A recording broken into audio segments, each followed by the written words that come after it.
So the devotee, how he becomes quickly purified. So it was written in 30th verse, Krishna says is that even if a devotee commits most abominable act, uh, he should be considered saintly. Krishna considers him saintly specifically. So what to speak of us? How much we should consider him saintly, right? And then one may say why he should be considered saintly? Because the devotee becomes quickly purified due to his desire to remember the Lord. So although person may be very sinful, but he wants to practice Krishna consciousness, or he has some desire to remember the Lord, then there is he becomes very quickly purified. It is only the matter of time that he will be purified. And as Prabhupada points out, there is no need for him to do other ceremonial atonements, prayaschitta ceremonies. Bhakti alone is sufficient. Now, Srila Vishwanath Thakur, he gives a very nice dialogue about these two verses, about devotee committing sinful activity. So one may say that if someone is corrupted by such a bad behavior, how he can be considered as sadhu? Some may ask like that, and the answer is that he should be considered as a sadhu, and not only should be considered, he should be thought also as a sadhu. So the word he should be considered is an injunctive statement, means instruction by Krishna. Krishna is giving us the instruction that he should be considered as a sadhu. And if one disobeys this injunction, there will be unfavorable consequences. So one may say, so that is a sadhu. And Krishna says, my command is the proof. This is my order, Krishna says. This is my order that even if a devotee may commit some wrong activity, still should be considered as sadhu. This is my order, Krishna says. And that's the sufficient proof or sufficient evidence.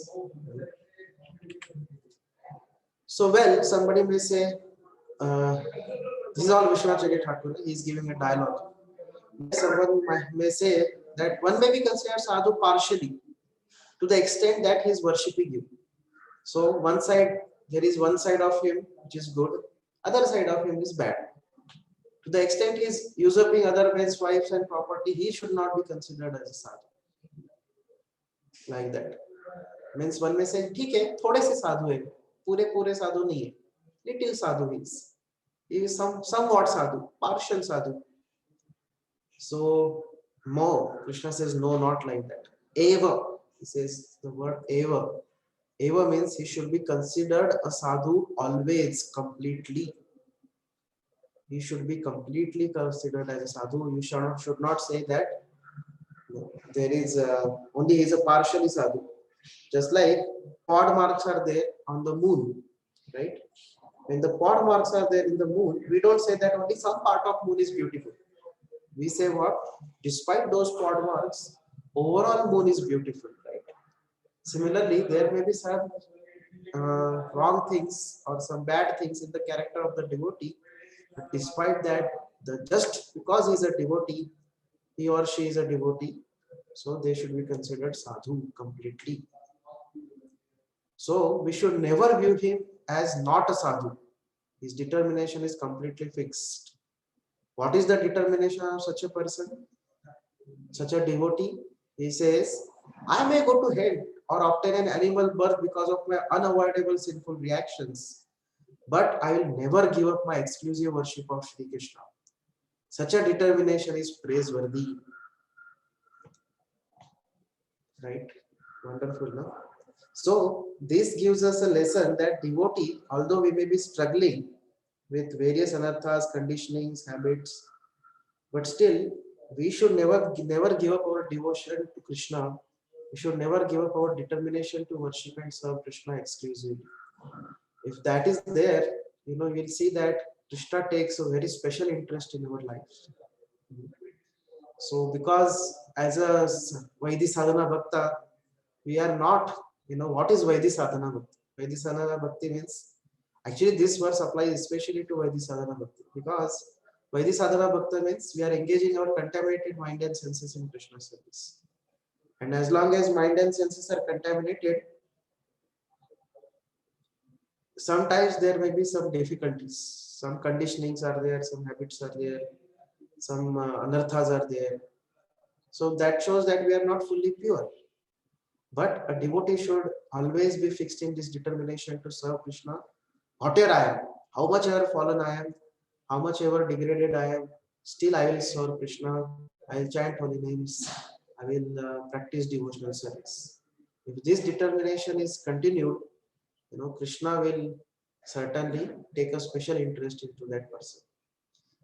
So one may ask, but why do you accept the worship of such a irreligious person? Why do you consume the food and drink offered by one whose heart is contaminated by lust, anger, and for other faults? You should accept only from the pure devotees. Why you are accepting from such person whose heart has impurities? In response, Lord Krishna says that no, he quickly becomes religious. So it is not said that he is going to quickly become or he will soon achieve peace. Rather, the present tense is used here, means that he becomes and he attains peace. Means what? It is not that it is long future. This means that immediately after he commits impiety, he remembers he feels loss. Lord Krishna tells that about a devotee, such a devotee, immediately after he commits some impious act, some wrong act, he immediately remembers the Lord and he feels remorse for it. He feels bad about it. In this way, he quickly becomes religious because he is remembering the Lord, right? That is the highest religion. Become quickly religious. When a karmi person, he commits a sinful activity, does he remember the Lord? No, that means he is irreligious. But this person, he has done wrong activity, but he remembers the Lord. That means he has quickly become religious. And he thinks, alas, alas, there is no person more fallen than me. I defile the reputation of the community of devotees. Damn me. And again, feeling remorse like this, he achieves complete peace and detachment. So what gives actually the person reformation is that remembrance of the Lord and the repentance for the wrong act. Most of the times, non-devotees, they don't even repent for their wrong act. And what to speak of remembering the Lord? There is no question of remembering the Lord. But devotee does these two things. He feels repentance of his wrong activity and he remembers the Lord. In this way, he can achieve complete peace and detachment. So, well, someone may say, if he actually becomes religious, there can be no argument about such a person. But what about a devotee whose behavior is wicked and who fails to give up his bad behavior throughout his whole life? What can be said about him? Somebody may say, ठीक है, एक आध बार किसी ने गलती किया तो उसको समझ सकते कि religious हो जाएगा. But what about a person who is, who is into habits or who is into a devotee? It's not a general person, a devotee, or he couldn't reform his whole behavior throughout life. What to be said about him? And Krishna, he is always affectionate to his devotees. What Lord responds to this doubt? He says with complete confidence and with somewhat anger in the words beginning Kaunteya. He said, Kaunteya. He said, Arjun, please announce it very clearly. My devotee never perishes. Even when he dies, he never falls down. So this is what, so Krishna is angry with this question. Whether, somebody doubting about a devotee, Krishna becomes angry with him. And he says that, his devotee never perishes. He will never fall down. So, to encourage Arjun, who was disturbed with sorrow and apprehension over the thought that uh, uh, he he thought that these hard-hearted people who indulge in false logic will not accept this. So Arjun may say that, Hare, you may say like that, this is your partiality, your feeling towards your devotees. But what about logicians? What about Gyanis? They will not accept. So the Lord replies, O Arjun, O Kaunteya, go to the assembly of such people who are just arguing about logic and this thing and make a very loud sound with drums and cymbals, mridanga and kartal. Raise your arms fearlessly and declare my promise. I, Krishna, am the Supreme Lord, and even if my devotee is wicked in his behavior, he will never perish. On the contrary, such a devotee is sure to become successful. So, isn't it mind-boggling the kind of attachment and love Krishna has towards devotees?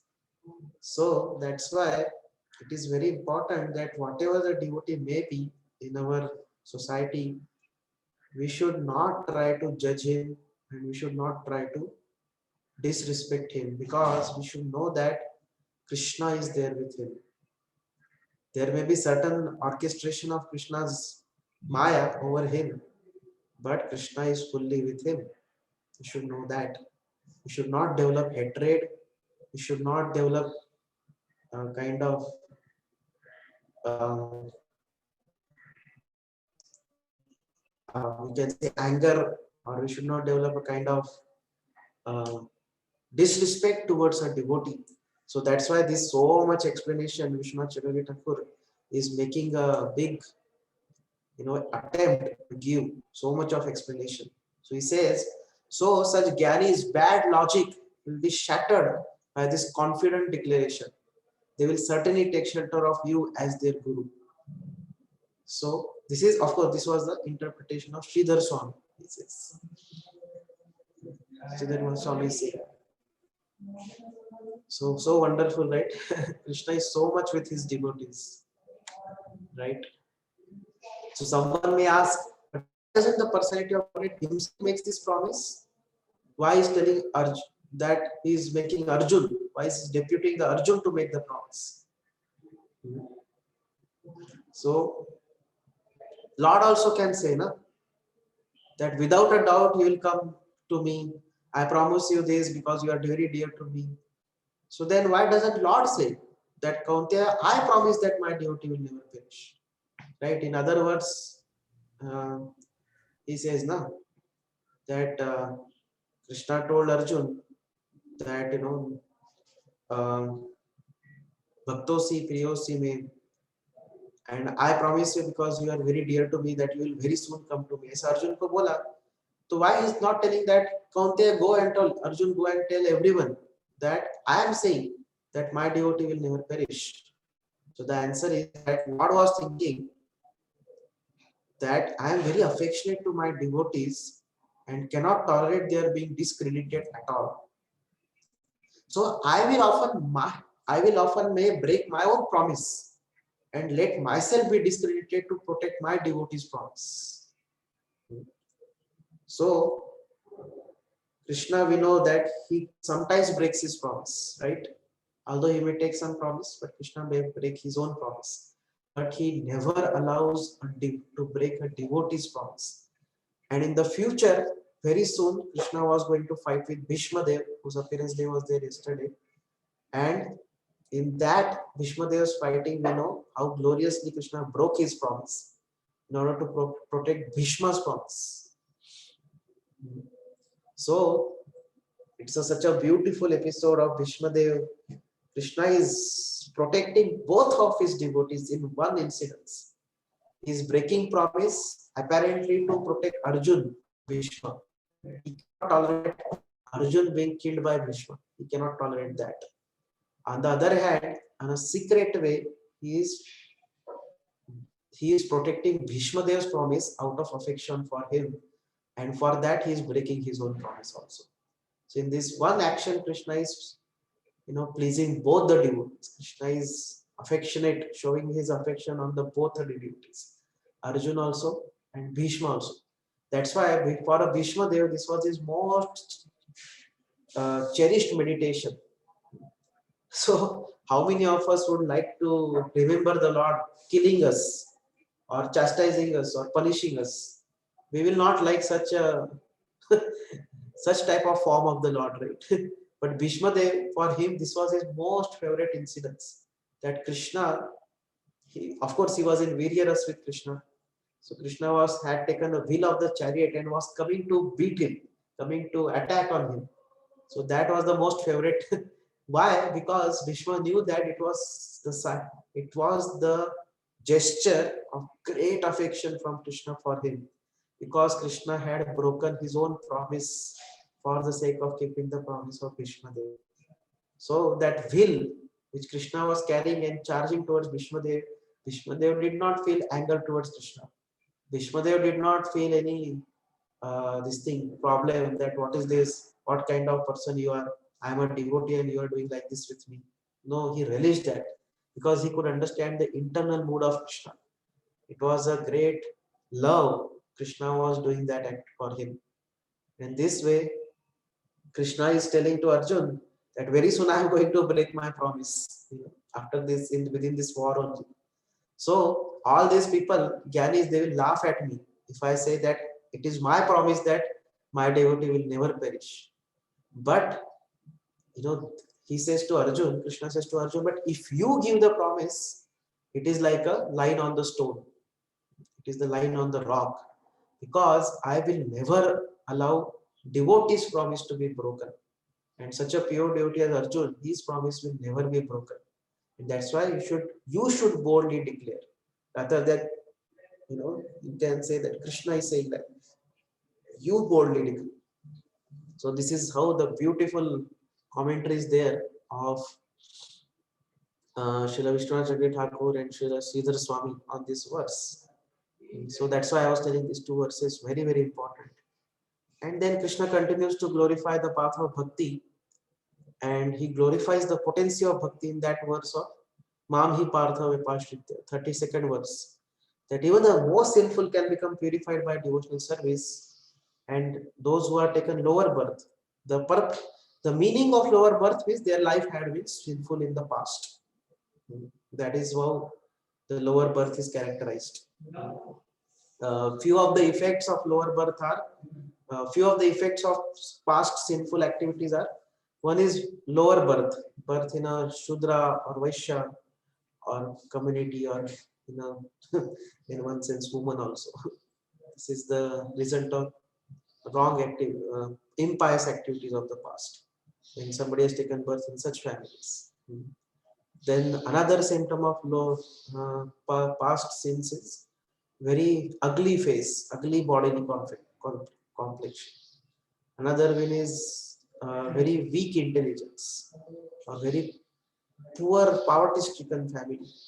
So like that, these are some of the symptoms. So sometimes devotees may ask, Prabhuji, how do we understand what was our past activities? So from our current body and current our psychophysical nature, from that we can understand what we were. So those devotees or those people who are very handsome looking, they were pious. Or those who are born in a very rich families, they were pious in their past. Or those who are born in a very high families, they are pious in the past. So, and what was our psychology, that also we can understand, because we know that the mind is carried forward from the one body to another body. So if we are feeling a lot of lusty feelings, that means we were very lusty in the past life. Maybe we were prostitute or something like that. So, but if you are very if you are very happy by nature, then we are very happy in the past life also, because the subtle body continues, right? There are changes can happen in the subtle body, but our present subtle bodies is the indication of our past subtle and gross bodies, and present subtle and gross bodies are the indications of our past actions basically.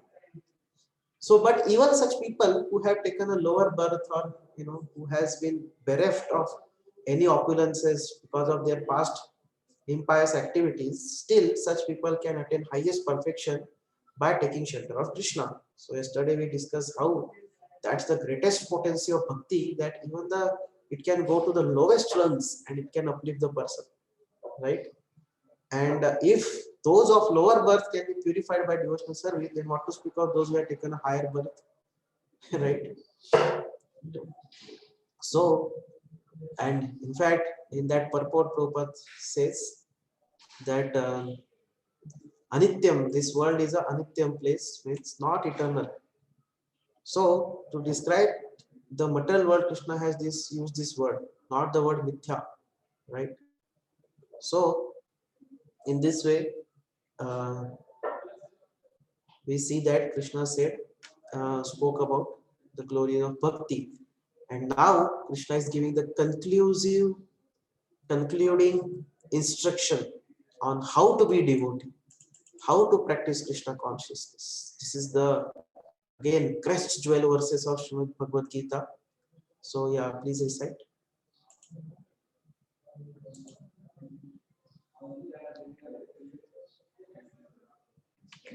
9.34. Very beautiful verse. This verse is repeated twice in Bhagavad Gita.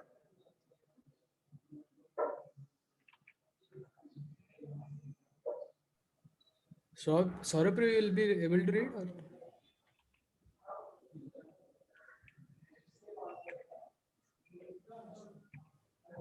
Hare Krishna.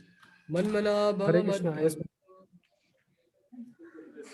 Hare Krishna. Okay. Sorry. Manmana bhava madbhakto Manmana bhava madbhakto madhyaji mam namaskuru madhyaji mam namaskuru mame vaishyasi yuktaivam mame vashyasi yuktaivam atmanam matparayana. atmanam matparayana. Engage your mind always in thinking of me. Become my devotee. Offer obeisances to me and worship me. Being completely absorbed in me, surely you will come to me. Purpose. So, in this verse, it is clearly indicated that Krishna consciousness is the only means of being delivered from the clutches of this contaminated material world. Sometimes unscrupulous commentators uh, distort the meaning of what is clearly stated here, that all devotional service should be offered to the Supreme Personality of Godhead, Krishna. Unfortunately, unscrupulous commentators divert the mind of the reader to that which is not at all feasible. Such commentators do not know that there is a difference between Krishna's mind and the Krishna. There is Krishna is not an difference. ordinary human being. He is absolute truth. His comments on Chaitanya Charita, sorry. So yeah, actually, I'm able to see very small in the mobile. So There is no difference between Krishna's mind and Krishna. Not that there is a difference. uh, Saurabh, bro, should I zoom it? yes, bro. Little zoom can you do? It is okay. Yeah, yes, bro. Okay. So Krishna is not an ordinary human being. Okay. So it is stated in the Kurma Puran as it is quoted in by Bhakti Siddhanta Saraswati Goswami in his Anubhashya comments on Chaitanya Charitamrita, 5th chapter, Adi Lila, verse 41-48. Deha Dehi Videho Videhoyam Neshware Vidyate Kvachit. So this means that there is no difference in Krishna, the Supreme Lord, between himself and his body. But because the commentators do not know this science of Krishna, they hide Krishna and divide his personality from his mind or from his body. Although this is sheer ignorance of the science of Krishna, some men make profit out of misleading people. So there are some who are demonic They also think of Krishna, but envious, just like King Kamsa, Krishna's uncle. He was uh, he was also thinking of Krishna always, but uh, but he was thinking of Krishna. He thought of Krishna as his enemy. He was always in anxiety, wondering when Krishna would come to kill him. That kind of thinking will not help us. One should be thinking of Krishna in devotional love. So that is bhakti. One should cultivate the knowledge of Krishna continuously. So, what is that favorable cultivation? So, it is to learn from a bona fide teacher. Krishna is the Supreme Personality of Godhead, and we have several times explained that his body is not material but is eternal, blissful knowledge. This kind of talk about Krishna will help one become a devotee. Understanding Krishna otherwise from the wrong source will prove fruitless. One should therefore engage his mind in the eternal form, the primal form of Krishna. So, with conviction in his heart that Krishna is the Supreme, he should engage himself in worship. There are hundreds of thousands of temples in India for the worship of Krishna and devotional service. In practiced is practiced here. When such practice is made, one has to offer obeisances to Krishna. One should lower his head before the deity and engage his mind, his body, his activities, everything that will make one fully absorbed in Krishna without devotion. So this will help one. Deviation. It's Sorry, without deviation. without deviation. So this will help one transfer to the Krishna Loka. So one should not be deviated by unscrupulous commentators. One must engage in the 9 different processes of devotional service, beginning with the hearing and chanting about Krishna. Pure devotional service is the highest achievement of a human society. So the 7th and the 8th chapter of the Bhagavad Gita have explained pure devotional service to the Lord that is free from the speculative knowledge, mystic yoga, and the fruitive activities. Those who are not purely sanctified may be attracted by different features of the Lord, like the impersonal Brahmajyoti and the localized Paramatma. But a pure devotee directly takes to the service of the Supreme Lord. So there is a beautiful poem about Krishna in which it is clearly stated that any person who is engaged in the worship of demigod is most unintelligent and cannot achieve at any time the supreme award of Krishna. So the devotee in the beginning may sometimes fall from the standards, but still he should be considered superior to all other philosophers and yogis. One who always sent, sorry, one who always engage in Krishna consciousness should be understood to be a perfectly saintly person. His accidental non-devotional activities will diminish and he will soon be situated without any doubt in complete perfection. So the pure devotee has no actual chance to fall down because the Supreme Godhead personally takes care of his pure devotees. So therefore the intelligent person should take directly to the process of Krishna consciousness and happily live in this material world. He will eventually receive the supreme award of Krishna. Yeah. So this is very wonderful verse wherein Krishna is encouraging that one should directly engage in his devotional service. So this verse clearly points out that Krishna consciousness is the only means to deliver from this material world. And how to engage in Krishna consciousness? How to worship Krishna? Number one should engage one's mind in thinking of Krishna. We should think of Krishna. Second one, we should become devotee of Krishna. Third one, we should offer obeisances to Krishna. And fourth one, we should worship Krishna. So in the purport, it is given how to engage one's mind. Prabhupada is telling about how to engage our mind. So we have to engage in his eternal form, the primeval form of Krishna. So we should engage our mind in thinking of the primal form of Krishna. Primal form of Krishna means the Vrajendra Nandan Krishna or Sham Sundar Krishna. So this verse is repeated in 18.65. 18.65, Krishna repeats almost 3 lines of this verse. 4th line is different. So in that, again Prabhupada will say, we should concentrate on the Krishna form, Vrindavan Krishna form. And how should one engage one's mind? With a conviction that Krishna is the supreme. There is nothing superior to Krishna. Matta paratram nane kinchidasti dhananjaya. So we should understand that there is nothing better than Krishna. There is nothing more worshipable than Krishna. So understanding that Krishna is a supreme, we should focus our mind on his eternal form.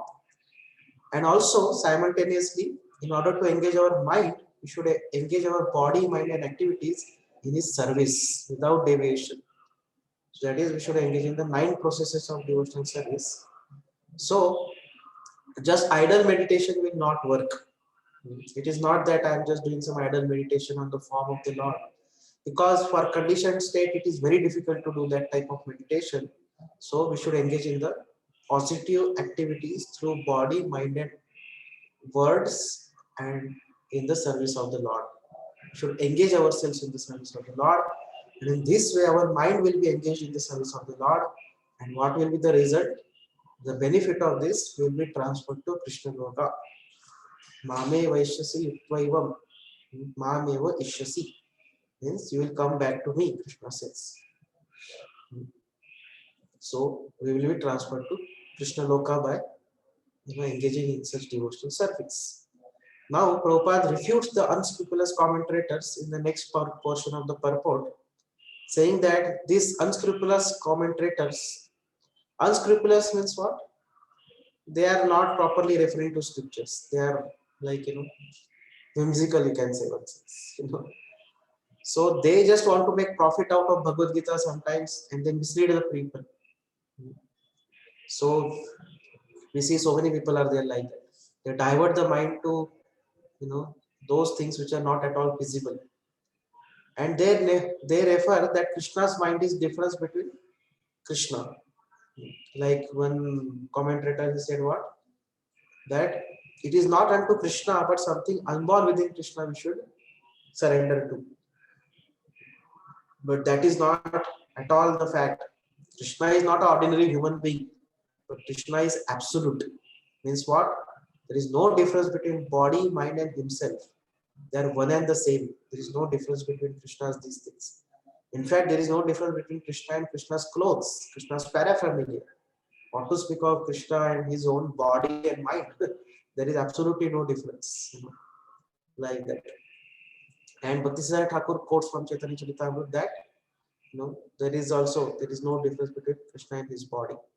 But the demoniac mentality is what? They think of Krishna as in unfavorable manner they think. We see Kamsa also constantly thought of Krishna, right? He was, Bhayat Kamsaha. He thought of Krishna in an unfavorable manner. But he was always thinking of Krishna out of fear. Especially in the last days, he was always thinking of Krishna. That maybe Krishna will come and kill me. So wherever he is to go, he is to see Krishna only. Right? So sometimes Narad Muni, in his humility, he feels that, oh, this Kamsa is more Krishna conscious than me. In one of the verses in Bhagavatam, Narad Muni says like that. It seems that Kamsa or Shishupal, he also thought of Krishna always, but out of envy. He did not think of Krishna favorably.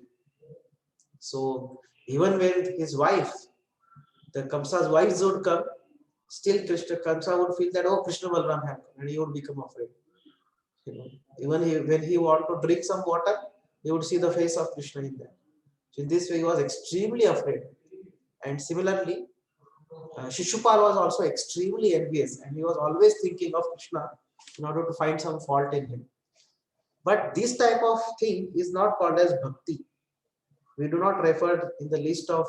So although they were also doing manmana, they were remembering Krishna, but they are not counted as devotees. We never count amongst the devotees, great devotees, Kamsa and Shishupal also. Because this type of is unfavorable thinking of Krishna. So that is a demoniac mentality. So although they also attain the liberation, because Krishna is absolute. Whoever thinks of Krishna, he gets liberation. So Shishupal and Kamsa also got liberation, but that is not a devotional feeling. That is not a devotional service. So we should think of Krishna as a person, and we should think of Krishna in a devotional love. So sometimes Mayavadis also may be able to think of Krishna always, but they are not doing it in devotional love, and they don't think him as a person. So real bhakti means we should think of Krishna as a person. We should favorably think of Krishna in devotional love and cultivate the knowledge of Krishna continuously, because that love will not manifest without knowledge of him. That's why entire Bhagavad Gita, now next chapter is going to be opulences of absolute, right? Opulences of absolute are going to be described. Previous verses, previous chapter also there were verses. So, and then 11th chapter of Vishwarup Darshan of the Lord will be there. So why so much description of Krishna? Why so much knowledge of Krishna is being presented? Because when we get more and more knowledge of Krishna's greatness and his glories, then that devotional love increases. That favorable attitude towards Krishna will increase. So for that, this cultivating the knowledge is important. So we are not Gyanis to cultivate some mundane knowledge or some impersonal knowledge, but we are Bhaktas, so we want to know more and more about Krishna's glories. So that knowledge should not be condemned. So when we say that these Gyanis are like this, this yoga, logicians are like this, so that is about dry speculative arguments and impersonal knowledge, which we are not so interested in. But if it comes to knowledge of Krishna, oh, devotee is very interested in it. He wants to know more and more about Krishna. Why? Because that way he develops that devotional feeling towards Krishna, and in this way he can think of Krishna always. But all these things, as Prabhupada is very expertly putting it, it should not be done whimsically, because many people say na, मन ही मन है 24 घंटे हम भगवान के बारे में ही सोचते रहते हैं, मन ही मन में सोच रहे हैं, हम भगवान के बारे में विचार करते हैं, मन ही मन भगवान के नामों का हमेशा जप चलते रहता है. No, that is not called as manmana bhav bhakto madhyaji. So we have to learn from the bona fide spiritual master. And Prabhupada says that we should worship Krishna in the temple. We should learn from the bona fide spiritual master how to create that favorable mentality towards Krishna. So, and such bona fide spiritual master, he teaches that Krishna is Supreme Lord and his body is eternal, full of Sachidananda body, full of knowledge and full of bliss, and we are his eternal servants. So in this way, the bona fide spiritual master teaches, and because of that, those actual feelings of love will develop. So, so one has to learn this devotional service from a bona fide spiritual master. Otherwise, whimsically performing this devotional service will not help. So we see Krishna has given 4 items. Man mana means we should think of Krishna. And Prabhupada used to say that the best way of thinking of Krishna is we should chant his holy names always. Prabhupada would always say that we should be always chanting the holy names of the Lord. That is the best way of thinking of Krishna. And then Mabhavad Bhakto. So we have to associate with the devotees in order to be a devotee ourselves. Because we learn from the devotees how we can be devotees. Madhyaji. We should also learn from the scriptures how to worship Krishna properly. 11th canto of Srimad Bhagavatam, there is elaborate description on deity worship also. Krishna is personally telling to Arjun what things are pleasing to him, what articles he likes, what mood he likes. Everything Krishna tells very beautifully on the 11th chapter of Bhagavad Gita. To Uddhav, he is telling him Uddhav Gita. And Mam Namaskuru, we have to offer obeisances to Krishna again and again. So Raghunath Das Goswami was the ideal in this regard, is to offer 1,000 obeisances to the deities every day, and 2,000 obeisances to the devotees every day. So maybe thousands are not possible, but at least few obeisances we should make every day to the Lord. Even though we may not be in voice, we may be at our homes, we may be at our own room. Still, we should make it a point that we offer obeisances to the Lord every day, to the photo of the Lord. Sometimes in the voice days, we used to offer every day by default because altar is there in the voice. And then afterwards, after passing out of voice, sometimes we may go to home or we may be at our own room separately. Sometimes we forget all these things, but it is very important limb of bhakti. So we should have a photo of the Lord, if not the deity, then photo of the Lord, and we should offer obeisances to the Lord every day without fail. So that is the practice which is required. It is not only when we are in voice or temple we offer obeisances. Every day we should offer wherever we are. And so we know these are 8 Ashtanga Pranam when we offer. So we are touching 8 elements. What are those 8 elements? We are touching our feet to the Lord. We are touching with 8 limbs of our body. We are offering obeisances. So those 8 limbs are our feet. Feet is 1 limb. Knees, second. Chest. Then our head, hand, sight, mind, and words. These are the 8 elements with which we are offering obeisances to the Lord in Ashtanga Pranam. Feet, knees, chest, hands, head, sight, mind, and words. These are the 8 elements. And in Panchang Pranam, we are offering obeisances with 5 limbs: knees, arms, head, intellect, and words. These 5. Knees in Panchanga Pranam is knees, arms, head, intellect, and words. So in this way, we can offer. This is from Hari Bhakti Vilas. So we should learn to offer obeisances to the Lord every day. Of course, we know it already, but sometimes we don't do it. So we have to do.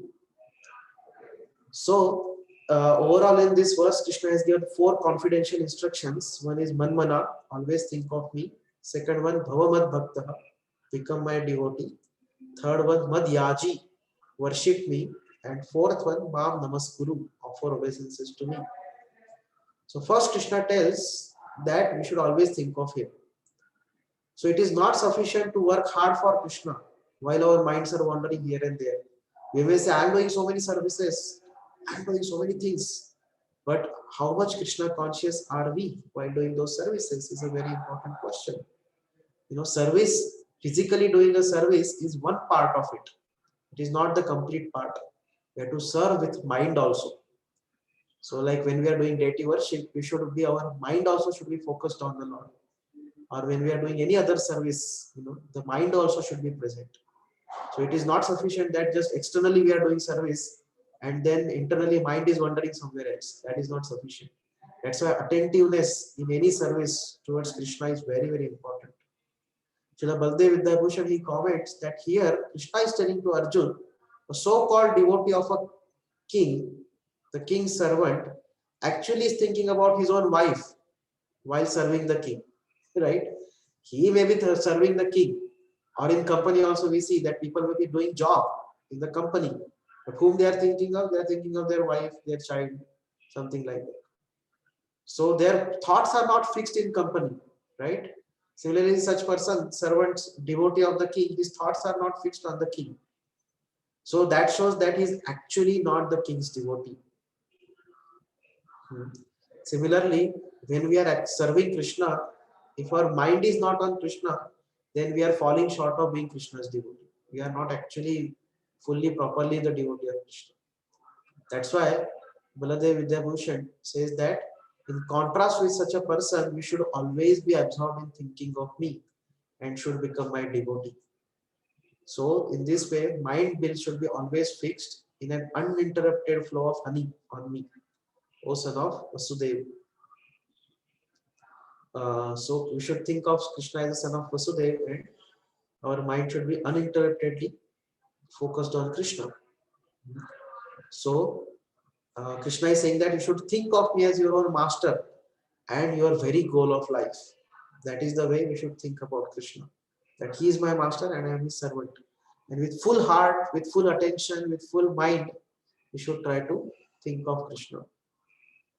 So this Bhagavad Gita is the essence of all Vedic literatures, and these middle 6 chapters which we are discussing now from 7th chapter onwards till 12th chapter, these are the essence of Gita, and the 9th and 10th chapters are the middle of the 6 chapters, right? And finally, this last verse of this chapter, this 34th verse, which is exactly the middle of Gita, is repeated verbatim at the end of Gita, the most confidential and essential shloka, right? Why? Because in this way, this is the essence of the essence of the essence, the most confidential of all knowledge. What is that? To become a pure devotee of Lord Krishna. So the whole essence of entire Bhagavad Gita is to become a pure devotee of Krishna. So I may question that whether this big verse beginning Manmana Bhava Bhakta is actually the essence of Gita. Is it true? So we have to know that this same verse is coming in 18.65. But then one may say 18.66 Sarva Dharman Parityaja is actually the essence and not 18.65. But we can understand that both verses are same, because in both verses Krishna is giving essentially the same instruction. So in 18.66 Sarva Dharman Parityaja verse, Krishna is telling Arjun to surrender, and in 18.65 he is telling how to surrender. How to surrender? These are the 4 activities with which we can surrender. Manmana, Bhava, Madhyaj, this is the symptom of surrender. So before this 18.64, Krishna tells Sarva Guhyatamam Bruyuhu Shunu Me Paramam Vachaha, that I am speaking my supreme instruction, the most confidential knowledge of all. Krishna is telling Sarva Guhyatamam, most confidential knowledge. Bhuya means again I am speaking. So this word Bhuyam Krishna is using. Why? Because Krishna says that in this chapter I am repeating the instructions to you which was given by me before in the 9th chapter. That's why Bhuya word is coming there. And again I am telling you the same instruction which I gave you in 9th chapter. Of course, Krishna did not speak it as 9th chapter, 1st chapter, 2nd chapter. But Krishna essentially wants to say that the instruction which I gave you before, that is the essence of all instructions that I am going to give you again. So Krishna also clearly says that these verses 18.65 and 66 are the most confidential knowledge of all and are his supreme instruction. So Srila Prabhupada also explained this many times, the same point in that verse purport. Prabhupada writes that the most confidential part of knowledge is that one should become a pure devotee of Krishna and always think of him and act for him. Concentration of mind on the form of Krishna constitutes knowledge, and this is disclosed to Arjun because Arjun is the most dear friend of Krishna's. So how do we know somebody who is teaching genuinely Bhagavad Gita?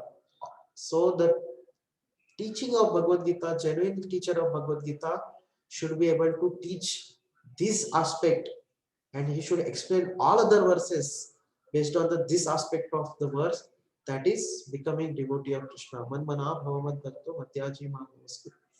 That this is the quintessence verse, and this verse should be the pivot, for making all other verses explanations. Then he is the real teacher of Bhagavad Gita. Not that, Bhagavad Gita for better management, or Bhagavad Gita for good health, and Bhagavad Gita for this. That's not the essence of Bhagavad Gita. Bhagavad Gita is this one, it is the main point. So, and we see all Prabhupada purports are centered around this point of Manmana Bhavan Bhakto Madhyaji Manavastu. And that's why this is considered the best commentation. Because the real purport of the commentary should be centered around the essential theme. The theme which is the essence, around that the commentary should be centered. Then the purpose of the book is fulfilled. Otherwise, what is the use of the book? One may derive different types of meanings to it, but it doesn't serve the purpose. So, in also, Prabhupada writes in the Srimad Bhagavatam 3.24.32, this renunciation of Karda Muni chapter, 24th chapter of 3rd canto. In that, Prabhupada says, in Bhagavad Gita, Lord Krishna advised Arjun many times to surrender unto him, especially at the end of 9th chapter, Man mana bhavamad bhakto. If you want to be perfect, just always think of me, become my devotee, worship me, and offer your obeisances to me. In this way, you will understand me, the personality of Godhead, and ultimately you will come back to me, back to Godhead, back home, like that. So Prabhupada told very clearly that surrender to Krishna means to do these 4 activities. And also the 5th canto, the description of hellish planets, 26th chapter, verse number 37, purport Prabhupada says, the complete purpose of this material world will be fulfilled when we resume our spiritual identities and go back home, back to Godhead. The very simple method for doing this is prescribed by Supreme Personality of Godhead. Sarva dharman parityajya mam ekam sharanam vraja. One should neither be pious nor impious. One should be a devotee and surrender at the lotus feet of Krishna. This surrendering process is also very easy. Even a child can perform it. Man mana bhavamad bhakto mad yaja mam namaskuru. One must always simply think of Krishna by chanting Hare Krishna, Krishna Krishna, Hare Hare, Hare Rama, Rama Rama, Hare Hare. One should become Krishna's devotee, one should worship Krishna and offer obeisances to him. Thus, one should engage all activities of his life in the service of Lord Krishna. So Prabhupada is telling this. So one doesn't have to be pious or impious, but one has to be a devotee of the Lord. How to be a devotee of the Lord? These are the 4 things again. Similarly, in the first canto, 15th chapter, the chapter entitled Pandavas Retire Timely, that also Prabhupada gives reference to this verse in the lecture, actually, not in the purport. In lecture, Prabhupada gives that, and the very simple thing is, Ya idam paramam guhyam mat bhakteshu abhidasyati. This confidential service, preaching of Bhagavad Gita, what is that? Bhagavad Gita is preaching essence, is Sarva dharman parityajya mamekam sharanam vraja. Simply go and preach this very thing. Krishna says, Man mana bhavamad bhakto madhyaji mam namaskuru. This is Krishna's desire. Preach to the world. Just be Krishna conscious. Man mana, just become Krishna's devotee. Man mana bhavamad bhakto madhyaji. Just worship me. Namaskuru, just offer obeisances to Krishna.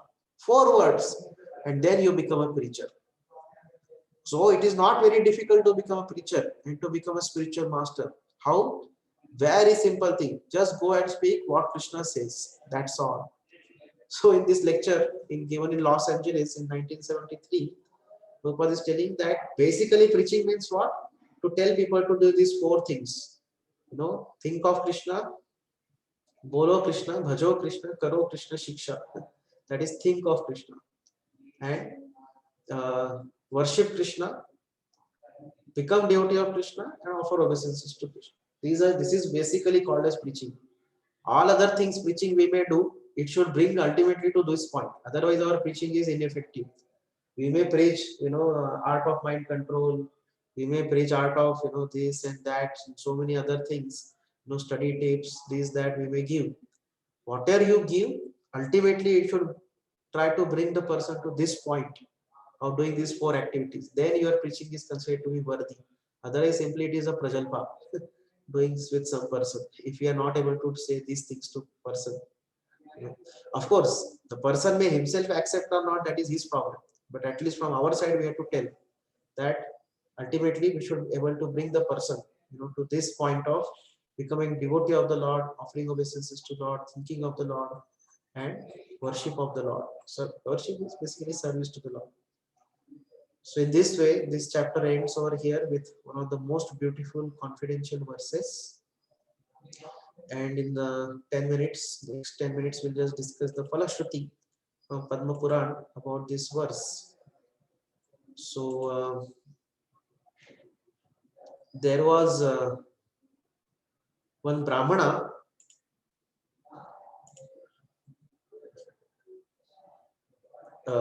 in the town of Mahishmati, which was on the bank of river Narmada. So this Brahmana, his name was Madhav, and he was a very pious Brahmana who was very learned, very strictly followed all Vedic injunctions, and people used to give a lot of charity to him. He acquired a lot of wealth in charity, so he decided that he will perform a Vedic sacrifice from this charity. And then to perform the sacrifice, he brought a goat, because there has to be some bali in the sacrifice. Karma Kandiya sacrifices need bali. Vaishnava sacrifices don't need bali. So Karma Kandiya sacrifice he was trying to do. So he bought a goat and he was washing the goat so that the goat can be offered to the sacrifice. But then, to everybody's great surprise, this goat started laughing. And in the loud human voice, the goat said, "Oh Brahmana, what is the benefit of performing so many fire sacrifices?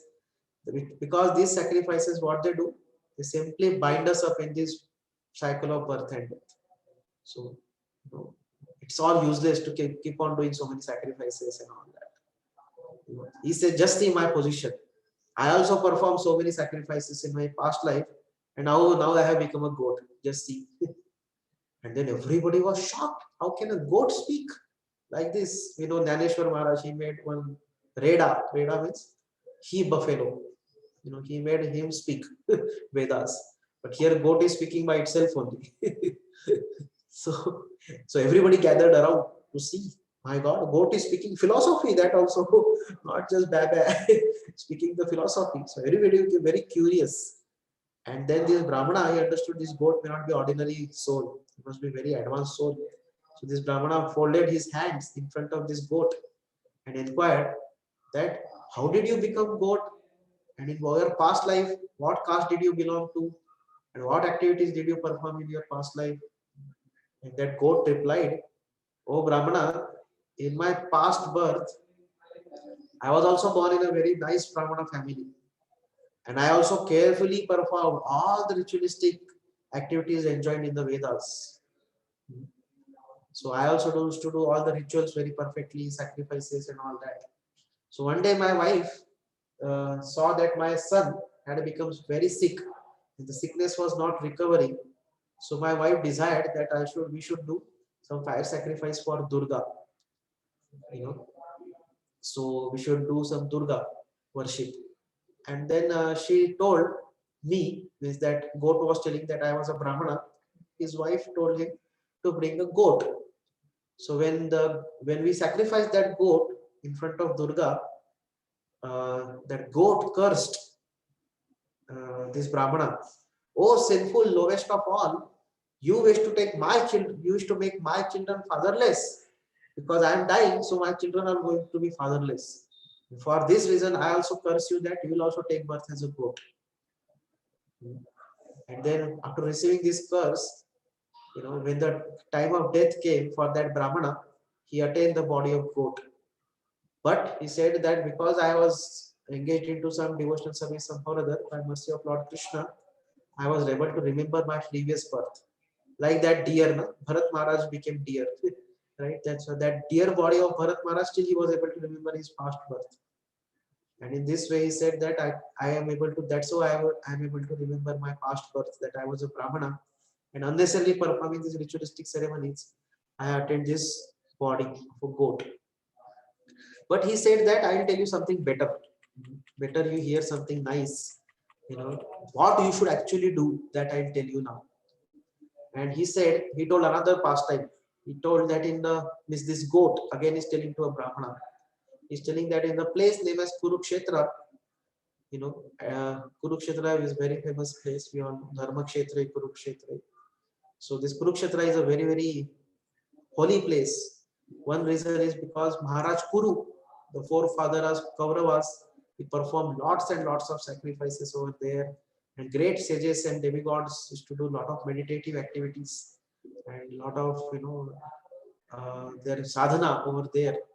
So that's why Kurukshetra is considered to be great holy place. And it is said that this place one can attain liberation by going to this place, Kurukshetra. So once there lived one king of the name Chandra Sharma.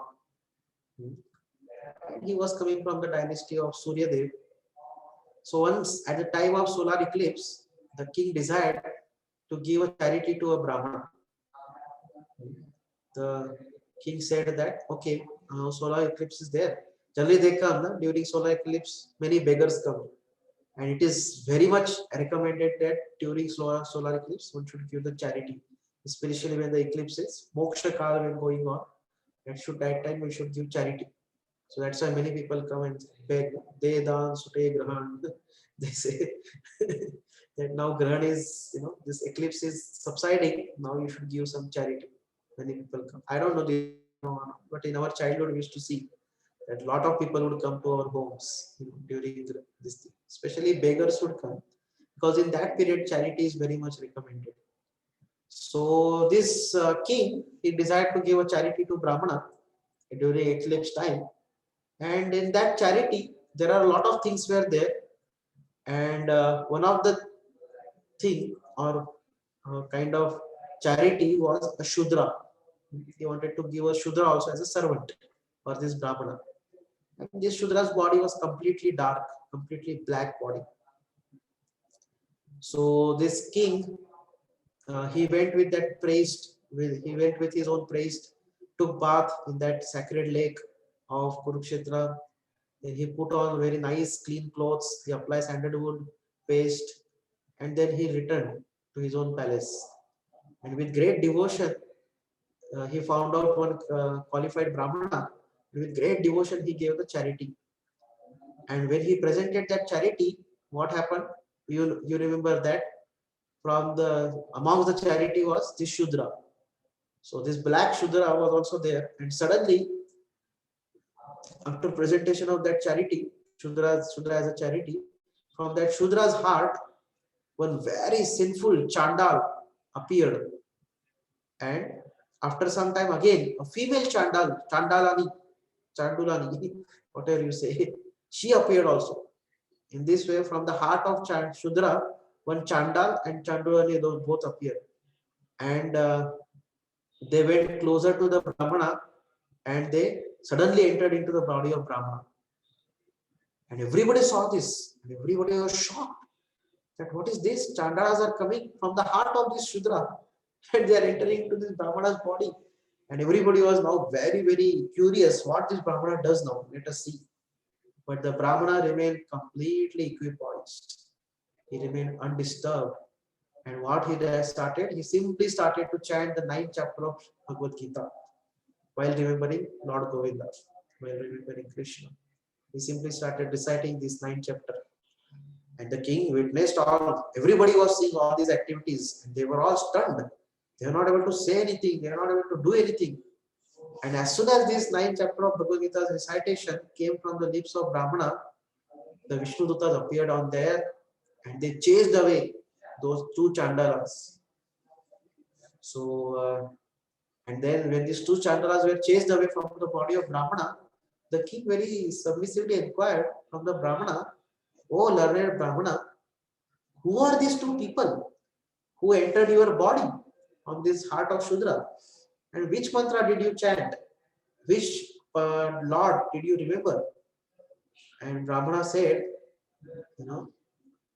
this this male Chandal who was there, male, he was sin personified, and female Chandal was offense personified. So sin and offense both personified were entering in my heart, in my body. So that time what I did, I was chanting the 9th chapter of Bhagavad Gita. As soon as I understood that this sin and offense has combinedly entering into my body, I recited the 9th chapter of Bhagavad Gita, and this chapter is so powerful that it can release one from all sins and offenses, and in this way one can be released from all fearful situations. In fact, by reciting this Srimad Bhagavad Gita 9th chapter, I can always remember the lotus feet of Lord Govinda. And in this way, this king, he learned the 9th chapter of Bhagavad Gita from that Brahmana, and he also attained the lotus feet of Govinda. So this story was told by goat to the Brahmana named Madhav, our original story where it began. The goat told this whole pastime to Madhav, and when this Brahmana Madhav, he heard the discourse from the goat, he immediately decided that he will not going to sacrifice the goat, neither is going to perform that ritualistic sacrifice. He immediately released the goat, and he also engaged in reciting the 9th chapter of Bhagavad Gita daily, and in this way he also gained the lotus feet of Lord Govinda. So this is the glory of recitation of 9th chapter. So although 3-4 minutes are there, but I think we can stop for today because sometimes we go little over time also. So we'll stop for today. And next week we'll begin with the 10th chapter of Bhagavad Gita, the opulences of absolute. Thank you all very much for your patient attention. Thank you. Hare Krishna. Jai Srimad Bhagavad Gita ki jai. Srila Prabhupada ki jai. Bhagavad Gita 9th chapter ki jai. Yeah. Thank you, Guruji. Hare Thank you, Prabhuji. Hare Krishna. Thank you, Prabhu. Hare Krishna.